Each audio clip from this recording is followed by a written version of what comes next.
नमस्कार. मराठी मायबोली कथा या आपल्या यूट्यूब चॅनलवर तुमचं खूप खूप स्वागत आहे. चहूबाजूला मिट्ट काळोख पसरला होता. तो किती वेळपासून तिथे होता हे त्यालाच नीट आठवत नव्हतं. जे काही घडत होतं ते अकल्पनीय होतं, मतिगुंग करून टाकणारं होतं. अशाच वेळ काळाचं भान कसं राहील? आणि तो तर एकटाच होता, पूर्णपणे एकटा. समोर दिसणारी ती दृश्य क्षणाक्षणाला अंगावर काटा उभा करीत होती. त्यात ही एकटेपणाची जाणीव भीतीत अजूनच भर घालत होती. खरं तर हे सुरुवातीपासून असं नव्हतं. आधी सगळं ठीक होतं, आलबेलं होतं. पण आता जे घडत होतं, जे दिसत होतं ते बिलकुल साधं सरळ नव्हतं. हळूहळू त्या दृश्यातील, त्या घटनातील भयानकता, अमानुषता कणाकणाने वाढत चालली होती. त्याला असह्य होऊ लागली होती. भीती मनाला व्यापत चालली होती. त्याला हे सगळं अगदी नकोसं होऊ लागलेलं वाटत होतं की पण कितीही वाटूनही तो तसं करू मात्र शकला नव्हता. कारण जे घडलं होतं त्याची त्याला जितकी भीती वाटत होती तितकंच त्या सगळ्याबद्दल मनात एक सुप्त आकर्षण निर्माण झालं होतं.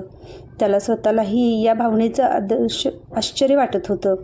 पण ती खरी होती. मध्येच असं काहीतरी व्हायचं, असं काही दिसायचं की दचकून, भीतीने किंवा जराशी किळस वाटून तो डोळे गच्च मिटून घ्यायचा. पण क्षणभरच पुन्हा डोळे उघडून काय होते हे पाहण्याचा मोह होऊन डोळे उघडायचा. दिसणारं अतिशय भयंकर विचित्र आहे हे ठाऊक असूनसुद्धा ही दृश्ये दर 2-3 मिनिटांनंतर बदलत होती. आता समोर एक स्त्री पाठमोरी उभी होती.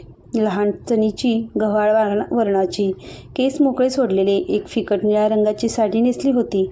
तरुण असावी, साधारण 30-32 वर्षाची असावी. त्याच्या मनात सहज विचार येऊन गेला. शांतच उभी होती ती, पण त्याला ही शांतता फसवी वाटत होती. मनातून काहीतरी होणार असं सारखं वाटत होतं. हृदयाची धडधड वाढत चालली होती. त्याने नकळत श्वास रोखून धरला होता. शरीराची गात्र ताठरली होती.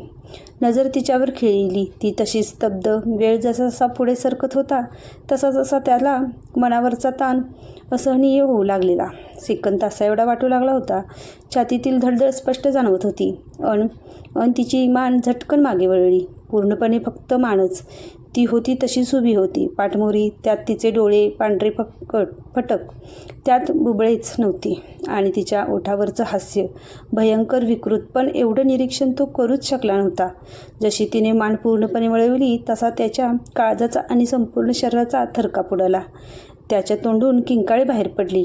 मग ते डोळे नजरेस पडले होते. तो अधिकच मोठ्याने किंचाळला. तेवढ्यात त्याच्या खोलीचं दार धाडकन उघडलं. दारातून एक मध्यमवयीन स्त्री त्रासिक मुद्रेने पुढे येऊन म्हणाली, "अज्जू, तुला म्हणत होते, आता यावेळी मोबाईलवर हॉरर मूव्ही बघत बसू नकोस. तुम्ही आजकालची मुलं पण ना, भीती तर वाटते तरी भलतं धाडस करायचं. चल आता ठेव तो मोबाईल बाजूला, माझ्यासमोर ठेव आणि झोप मुकाट्याने." "सॉरी मम्मा," अजिंक्य ओशाळून हळू आवाजात म्हणाला.